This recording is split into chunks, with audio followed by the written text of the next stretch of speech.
is people always say, what was it like to lose everything? I said, I didn't lose it. All I lost was money. I didn't lose anything else. I didn't lose my knowledge, my contacts, my experience, anything that makes me me. I just lost money. Money that, by the way, let's say took me 6 or 7 years to make first time round, but it only took me 6 or 7 years to make it because I didn't know how to make it any quicker.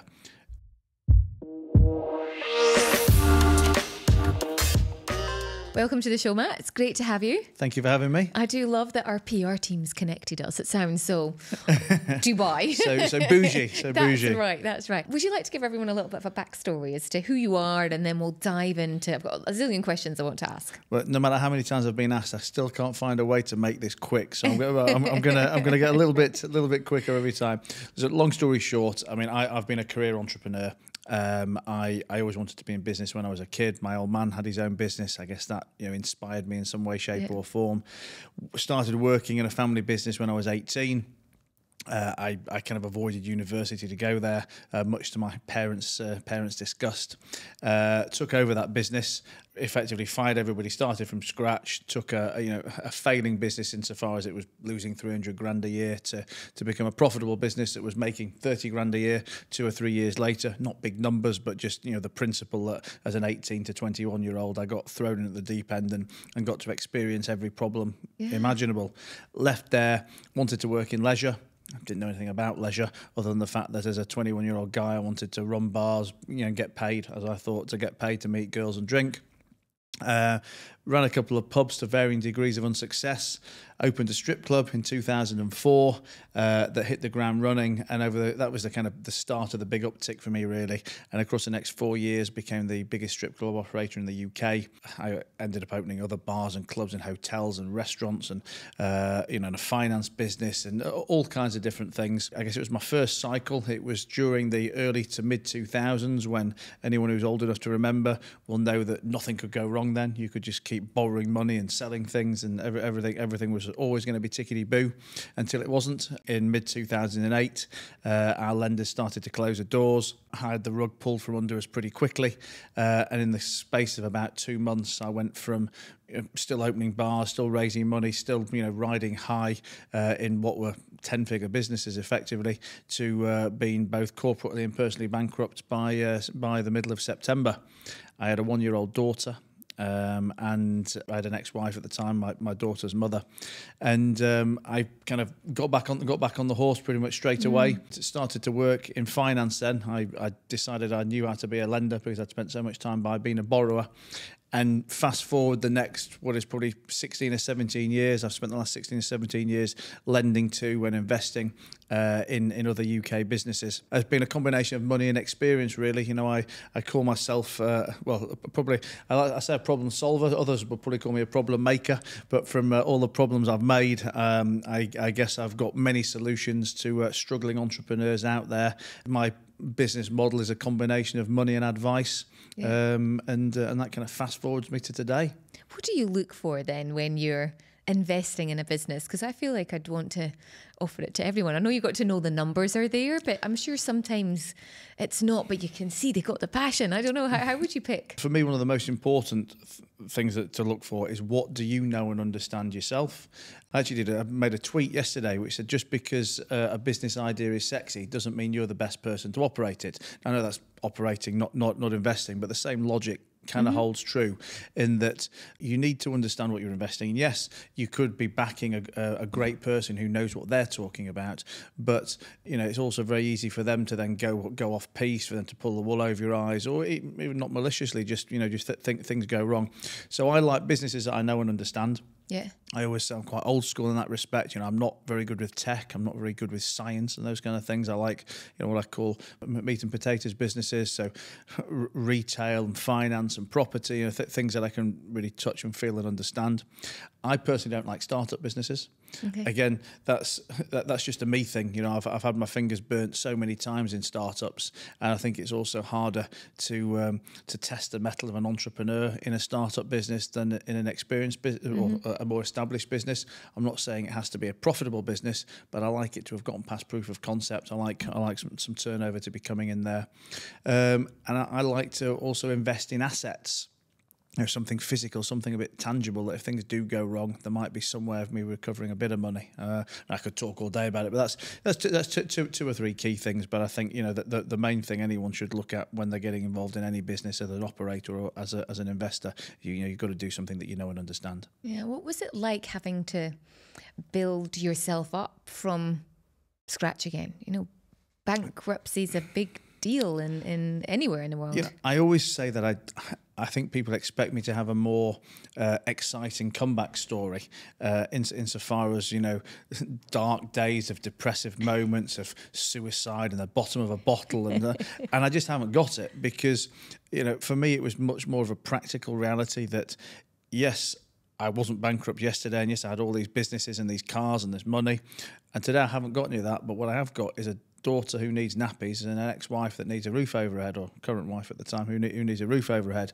I always say that I was never born to be poor, so sitting at home watching Jeremy Kyle was not going to pay the bills. So I think the proactivity, the desire to get back out to work, coupled with the fact that I genuinely don't now really have an ego about the fancy things. I mean, yes, I may have let's say a good opinion of myself, but not an ego insofar as I need to be seen in a Ferrari to feel good. So as much as I would rather have been in the Ferrari than on the bus, it wasn't going to stop me going out there and doing whatever I needed to do to move forward. And I didn't have an issue doing smaller deals, making less amounts of money to get me going again. Yeah. And also I think something people don't always fully appreciate as well is people always say, what was it like to lose everything? I said, I didn't lose it. All I lost was money. I didn't lose anything else. I didn't lose my knowledge, my contacts, my experience, anything that makes me me. I just lost money. Money that, by the way, let's say took me 6 or 7 years to make first time round, but it only took me 6 or 7 years to make it because I didn't know how to make it any quicker.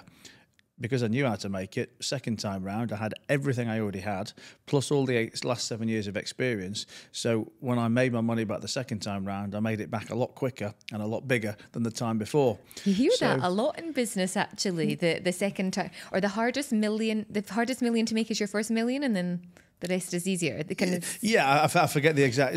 Or your first million is the hardest, or something. Yeah. I think, and that is ultimately because you don't have the knowledge. It's not that there's something special about that first million. Yeah. It's that to make that first million, you need to know some tricks of the trade.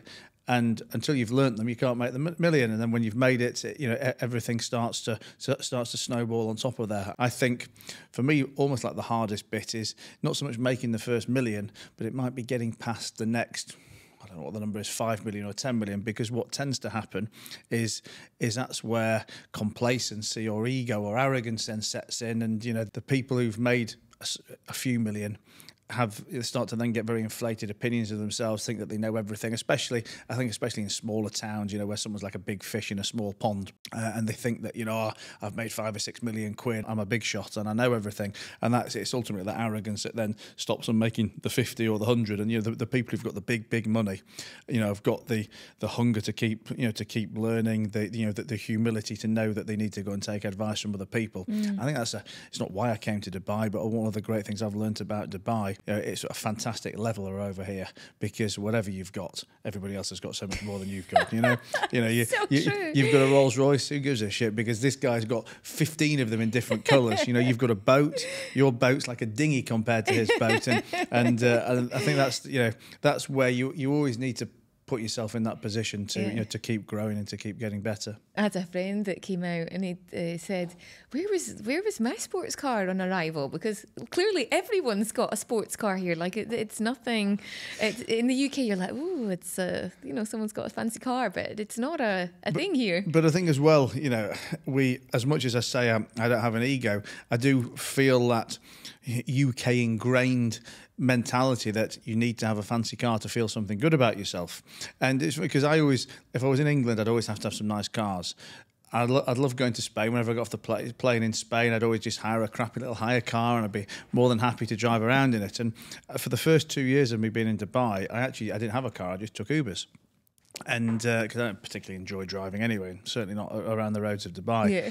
And when I was deciding what car to get, I was thinking, oh, I'm going to get a Rolls. Well, then I looked at this Mercedes Vito, which is like all kitted out inside with like aircraft seats and very comfy and chilled, but it just looks like a Mercedes Vito. And I was thinking, oh, hang on, that Englishness came back in. I thought, I've got to get a Rolls because I need to be flexing in the Rolls. And I think, who am I kidding? How the hell can I flex in a Rolls in Dubai? It means nothing. I just look like another Uber driver.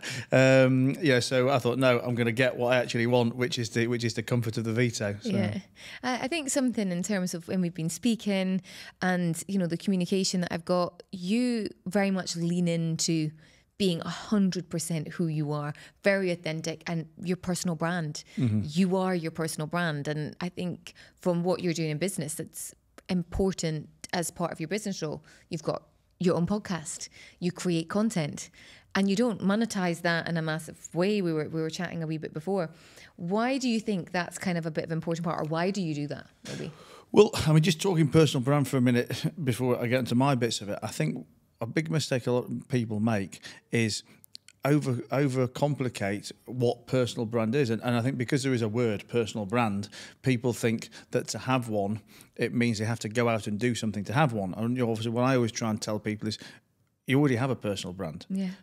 Okay, we think of it in terms of being an influencer or being online, but 20 years ago, before there was Instagram, before there was Facebook, people still had a personal brand. Your personal brand is just what do people think of you, in the same way what's a business brand, what comes into people's minds, when they see your name or when they see your logo.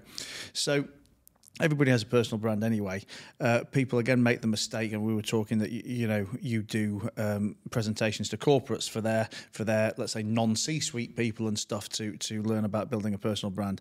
Whenever again I talk to people in business, it's like, well, I don't need a personal brand because I'm just this person here.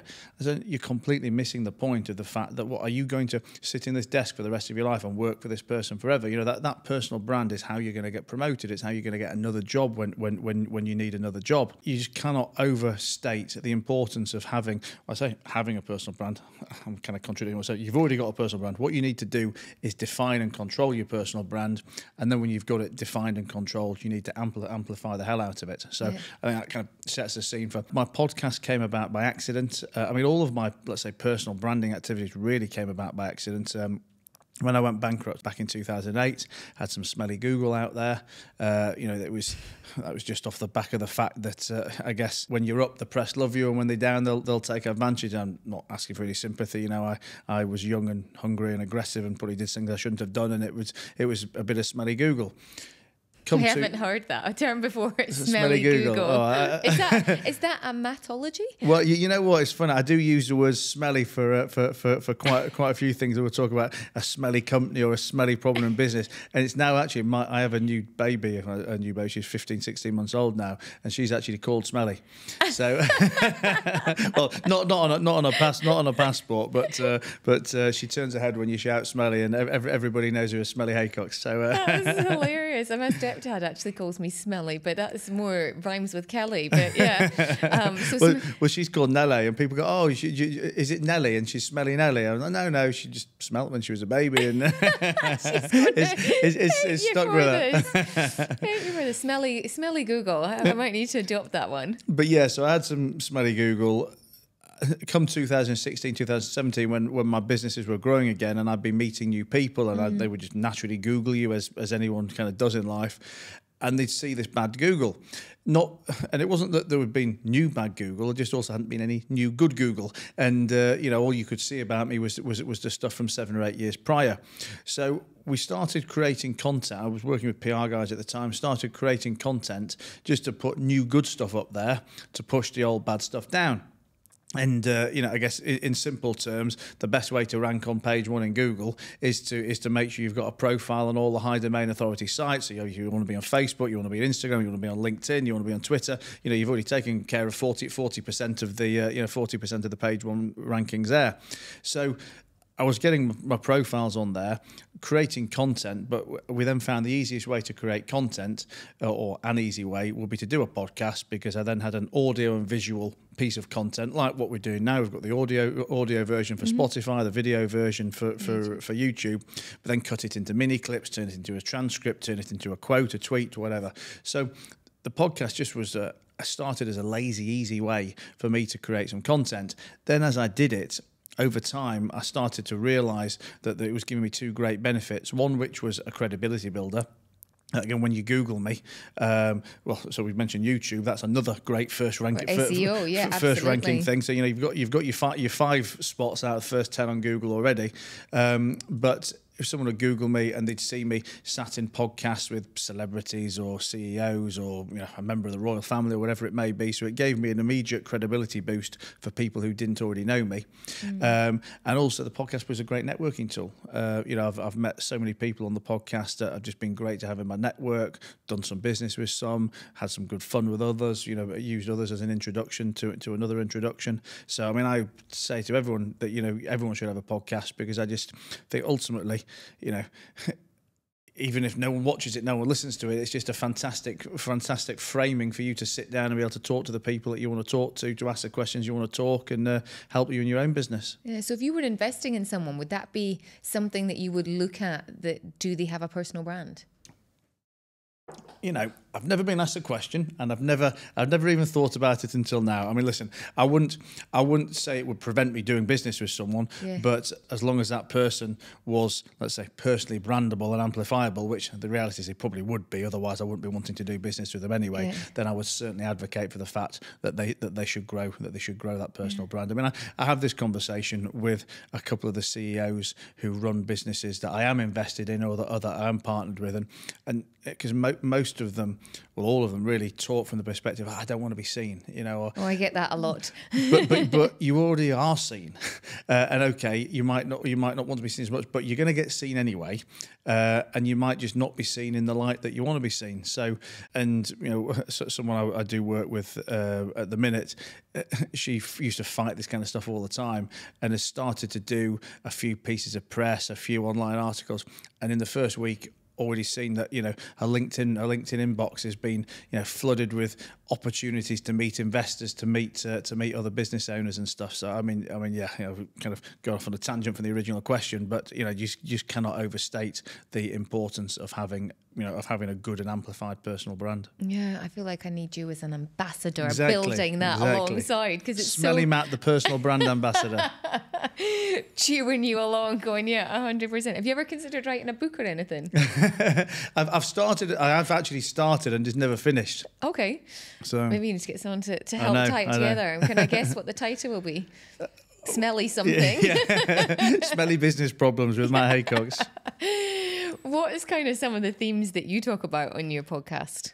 So I've got 2 podcasts now. I'm well branded. I saw that. I have to say, I did note the merch that you were wearing. I'm not doing it because I'm here. I literally, like I said, all part of the branding. I wear my t-shirts every day. I think. So have you just got like a set of black t-shirts? I've normally wear white ones actually, but I just put black on because I'm feeling poorly today. It's my somber look. But I've got 50 of them in the wardrobe.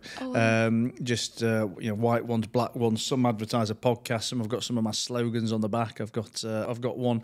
I don't know if we're allowed to swear on here, but I have a t-shirt, and on the back it says 80% of what I do for free. The other 20% I get fucking well paid for. So I've got a couple of shirts like that. But I only really wear blue jeans and white t-shirts anyway. So why not? Why advertise someone else's brand? I may as well wear my own stuff. And again, when it's just the little bits that amplify over time. Like I'm sat on here now. Your audience don't know who I am. Okay, they're listening to me, so hopefully that'll make some of them think who I am, but it's just another memory. It's just another reason to think something and to remember me. And if I'm going to sit here wearing anything, I may as well wear my own thing. So yes, I've got Stripping Off with Matt Haycox, which is, I guess, my headline podcast, if you like, which I've had for about 4 or 5 years now. We do it once a week, and it's a sit down deep dive into an inspirational character, an interesting celebrity, just someone who's got some profile already and a story story to tell, an hour and a half, and just have a really good deep dive chat. But at the beginning of this year, I then started a second podcast, which is called No Bollocks, No Bollocks with Matt Haycox, and it was originally going to be daily. We don't get we'll probably get 4 episodes a week out. That's high content. And yes, so and that's a combination of it could be me just recording something in the back of a taxi. If this is a 3, 4, 5 minute way of my solution to a problem or my take on a business idea or whatever it may be. I also have I also do a lot of other podcast interviews with guests who are really interesting guests, but they're probably more business related than generally related. And, like if I'm going to, I don't know, I'm doing a podcast tonight with a guy who owns a marketing agency. And for sure it'll be a great conversation, but it might be a 20-minute, 25-minute bit of good business content. And it will kind of kill the vibe of if I've been building up week after week with Ant Middleton, with Kerry Katona, with Fergie, Duchess of York or whatever, and then Steve the Marketeer comes on next week. Not dissing Steve, but it kind of kills it. So we Poor have, Steve. we have the two for different reasons. So in terms of what we talk about, the guests who are on this podcast, it's just organic conversations. I mean, I have 4 or 5 maybe key questions or a bit of a chronology I'm planning on going in, but normally I just go with the flow, talk about whatever happens. I don't mean that in a disorganized way, but I guess yourself, when you've done enough of these, you get used to just going with the flow. But then the other podcast, the No Bollocks one, is much more about specific actionable business advice. People will send me questions on Instagram. I'll answer them as a video. We'll put it up there as a piece of daily content. Putting out that much content, respect, because it's not easy. We're once a week, and it's time consuming. It's time consuming, but you could, if you're organised, and I've got a good team behind me as well. So I think so all I really have to do is rock up and do the talking. Yeah. They do the edits, they do the guest bookings, the prep, and everything else. I think one thing I've gotten very good at is not looking at the post production, because then it would just be too time consuming.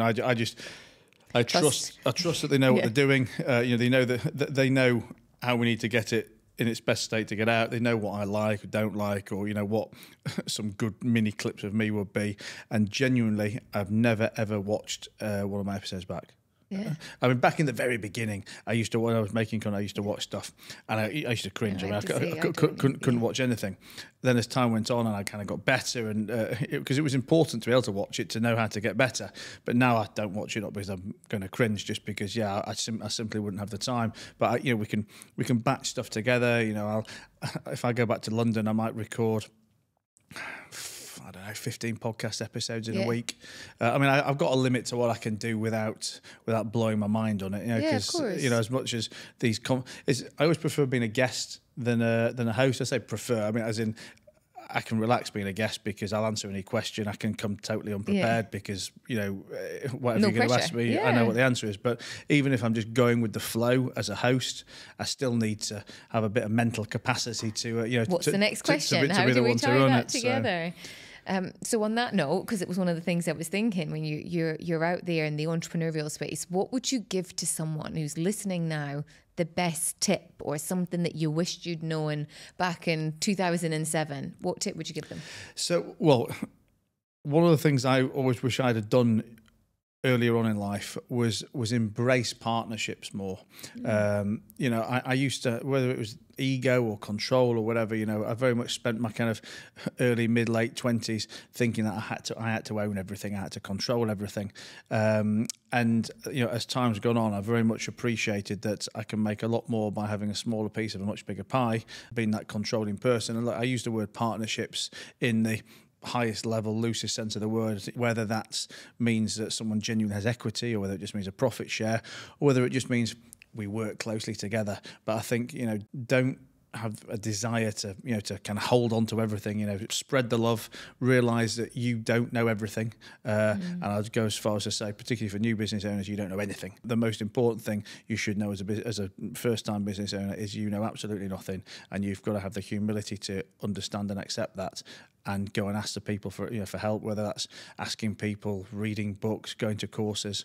But yeah, two slightly different tacks of answer. But I think always be learning, always be growing, and partner up with as many people as you can to skyrocket your growth. And I would say something from the conversations that we've spoken during our time together is mindset.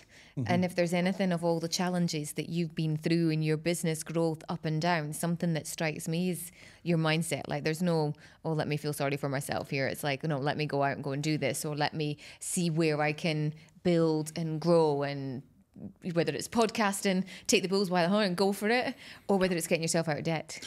Well, as an overriding concept, I like to think that, or I know that I'm responsible for everything, that everything is my fault, anything that goes wrong is my fault. And only by believing that and knowing that can I then correct things when they go wrong. If I want to abstain from responsibility, then I'm always going to be putting my life in somebody else's hands. I love having money, but don't let it be my driver, insofar as I really don't mind losing it, because I know I'll make it again. Listen, I'm not going to say I'm as reckless now as I may have been 20 years ago, and I'd like to think I would find it very difficult to put myself in a position where I lost everything, but I certainly put myself in a position where I can lose 20%, lose 50%, etc. Well, I just don't mind, because I guess I've got the confidence to know that with 25 years of knowledge behind me, and again the humility to go and ask other people for more help as well, that anything I do lose, I'll make back again. And that's just not my driving factor, and therefore I think I find it easier to bounce back. And also you've got to see the business as a long game. Well, effectively, it's an infinite game, and there will be ups and downs, and in anything, whatever you do in life, whether it's a relationship, whether it's learning to play football, whether it's your career as an office worker, whatever you do, there's going to be ups and downs. Yeah. And to think, I think people are just indoctrinated with the bullshit of social media nowadays to think that a 19-year-old kid goes online, makes millions in 3 weeks, rents a Lamborghini and everything's tickety-boo. And I guess I'm old enough to have come from the real world. Yeah, so this thing online, it might have been in LA actually, that you can go and rent a private jet to go in, and you can take a picture. It's like a private jet studio, isn't it? Yeah, it's exactly that. And then you take the picture, and then everyone supposedly online thinks that you're traveling in a private jet. I mean, that is, I guess, the power of social media and perception and brand. That is, some people, if that's their way they want to portray it, can do it. But I don't know what's crazy though, that people go and rent a private jet or not even rent a private jet, rent a studio of a private jet, or that people actually look at someone and go, that person sat on a private jet, I don't know anything about him, I've not heard him say anything credible or anything interesting, but I must go and give him some money because he sat on a private jet. I mean, it's a funny old world. Yeah, you're not scared to bring in part of your personal brand journey, that honesty and vulnerability. So what would you say to someone watching and listening that's maybe in a senior position that would never think or dream of doing that? What would be your take on that? I would say, first of all, I think you're probably deluded if you think you can keep it out of knowledge anyway. Yeah. When I started my, let's say, amplified personal brand, and when I started to try and hang my hat on a story, we built my story around my bankruptcy, because ultimately there was no way to get away from it. And I think, for a personal brand to be successful, for anything to be successful, it's got to be authentic. And there would be nothing worse than building a brand, I'm not going to say based on lies, because it doesn't have to be, but based on something else, completely hiding something, and then that comes out further down the line, which ultimately it probably will do, because if you do a good job of building your personal brand, then there'll either be someone trying to pick a hole in it, or someone trying to kick you down. Yeah. So if you've got some smellies, if you've got some smellies in the background, then I think you got to take ownership of them as early as possible. Obviously, it depends what they are, but I don't see a bankruptcy in business as that big a problem anyway. Yeah. How you find me online is how you'll find me offline, and if you don't like me offline, we won't be doing any business anyway, therefore why do I really give a shit what you think? And I just think telling the truth is just so much easier. I tend to find it probably the older people. I mean, you've got the clients, you tell me, but I would imagine it's the older people, whatever, the 45-year-old plus, who have a much bigger issue, owning vulnerability, some of their problems than the 20-year-olds. Yeah, a different sort of generation in a way that we've grown up, or expectations or attitudes in that space as well. Everything is in the public domain anyway. It's like, slightly off on a tangent, but a similar thing. I love talking about business, and if I sit with people, I'll ask someone, like, what does your business make, or what's your turnover, or what's your profit? And particularly back in the UK, and particularly that older people, I'm not telling you that. That's look, mate. I can jump on Company's House and find out in 10 seconds. I'm just asking you, like to think that these things are secret or sacred is just crazy. So, if you've got something that can be amplified into a good story, then go with it. And also, people like the vulnerability, because it makes you one of them. It makes you real, and no one thinks that. Even all the superheroes have got some kryptonite or chink in their armour somewhere, haven't they? It's just impossible. I think it makes you ultimately less relatable to not have a problem than to have had one. Yeah, I very much agree with that. But that piece on kind of money and talking about it, it's something that I actively want to support my clients, those that follow, when you're talking about, events, what did you get paid for? People are too secretive, I feel, in the industry to go, why would you not say, you're working here, or this is what you're doing, or, okay, you don't need to necessarily broadcast it on social media, but when I do a masterclass and people go, what would you be expected to be paid as a speaker? Mm-hmm. I'll tell them, because I would have wished someone had told me 10 years ago how I could have been thinking big, or what I could have been thinking. What's your take? And the thing, and also, you might go, I'm not telling you what I've earned. Well, I think you might not be telling me what you've earned, but you're telling me without telling me, because you're driving a Ferrari, posting your first class holiday picture or something. I think so. It just looks more disingenuous. Yeah, I like that.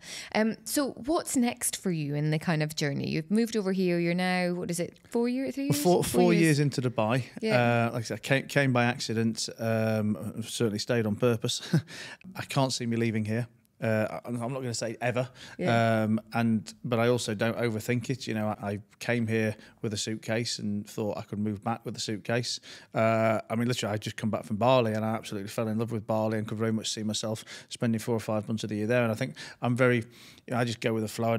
I don't really overthink it. If I want to be somewhere, I'll be there. We'll have a lot more luggage with the daughter. Yes, going back now. But it's only small clothes. But for me, more of the same. I'm actually on a bit more of a consolidation phase. Not consolidation in terms of getting smaller, but I think one of the big mistakes I've made over the last couple of years, well, career really, is doing too much of too many things, or rather too little probably of too many things.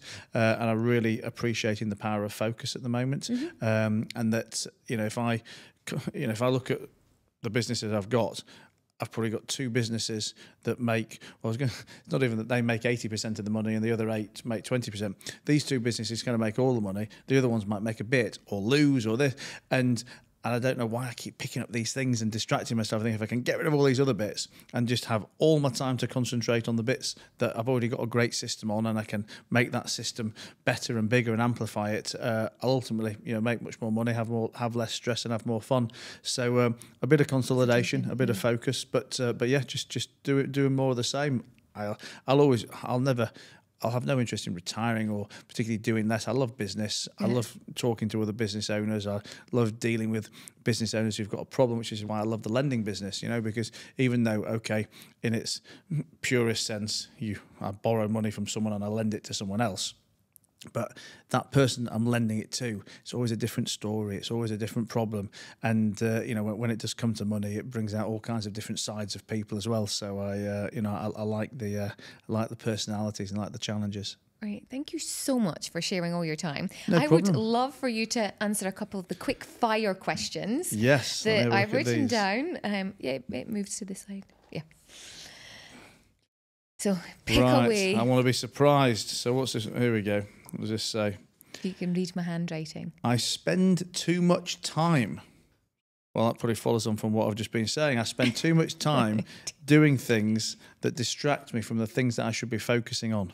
You've heard it here now. Heard it here. From a business perspective, I think, again, I think probably all of us as well are guilty of spending too much time doing things that we don't want to do. I think, in the same way that the power of focus in business is so important, I think the power of saying no in your personal life is very important as well. So, yeah, I think I spend too much time doing things I don't want to do, and everyone should spend time doing mainly things that I love it. Pick one more. They do want to do. One more. What's this one say? My favourite movie and why? You know what? I mean, 32 years on, I still say my favourite movie is Days of Thunder with Tom Cruise. No way! And I don't know what, I loved that movie as a kid. I went to see it, I think I saw it 15 times in the cinema. I mean, literally, at the time when going to the cinema was a big deal, and I was a kid, so I had to get people to take me. I must have seen it 15 times when it was live. I bought it on pirate DVD or pirate VHS because it was that was what we're talking in like 1992, and I still watch it to this day. I love that movie, and Tom Cruise doesn't get any older either, does he? So he gets younger. I mean, unbelievable. He looks incredible. In that Maverick Top Gun movie, when he came out, I think he was 60 when he filmed it, 61 when it came out, and he looks younger than the 28-year-old. He stood next to. Unbelievable. Hope for us all. Thank you so much, Matt. And I'm looking forward to coming on your podcast soon. Absolutely. See ya. Do you know about our brand new Accelerator program? This is designed to help accelerate your personal brand over the next 12 months. This hybrid program includes a 72-page playbook, a step-by-step guide to growing your personal brand. Along with the playbook, you'll have instructional videos that will help you and monthly calls with me to make sure that you boost your visibility and credibility and you're held accountable. Plus, we've included bonus sessions from industry experts, whether that's in PR, public speaking, AI writing, and social media. So whether your goal is to attract more clients, visibility, speaking opportunities, getting in the media, then Brand New Accelerator will help you achieve these goals and so much more. So book in for a call today and find out how you can accelerate your personal brand. If you've enjoyed what I've shared, give it a thumbs up if you are watching this on YouTube, or please give us some love on Spotify, subscribe to this, or if you're listening on Apple, then leave us a review. We very, very much appreciate it. Until next time, bye for now.